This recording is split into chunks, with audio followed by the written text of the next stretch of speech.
पाकिस्तान पाकिस्तान पाकिस्तान पाकिस्तान रुको गड्डी लाओ पाकिस्तान मुर्दाबाद पाकिस्तान मुर्दाबाद पाकिस्तान मुर्दाबाद पाकिस्तान पाकिस्तान मुर्दाबाद पाकिस्तान पाकिस्तान पाकिस्तान पाकिस्तान पाकिस्तान पाकिस्तान मुर्दाबाद पाकिस्तान मुर्दाबाद हाय हाय हाय हाय हाय हाय हाय हाय हाय हाय हाय हाय हाय पाकिस्तान मुर्दाबाद पाकिस्तान मुर्दाबाद पाकिस्तान मुर्दाबाद पाकिस्तान। मैं प्रदेश अध्यक्ष भाजपा ओबीसी मोर्चा ब्रह्मजोत आज यहाँ पर प्रेस क्लब में यहाँ प्रोटेस्ट किया है।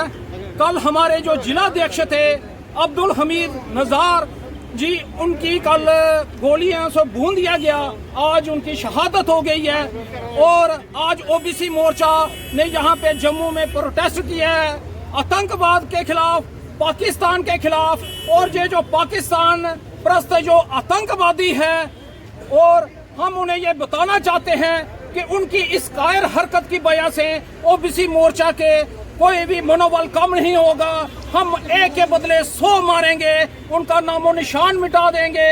और पाकिस्तान को भी ये चेतावनी देते हैं कि अगर वो पीठ पीछे वार करना छोड़ दे, नहीं तो आजकल हमारे राफेल भी आगे हैं, उसका भी नक्शे से हम ना मिटा देंगे। पाकिस्तान पाकिस्तान पाकिस्तान।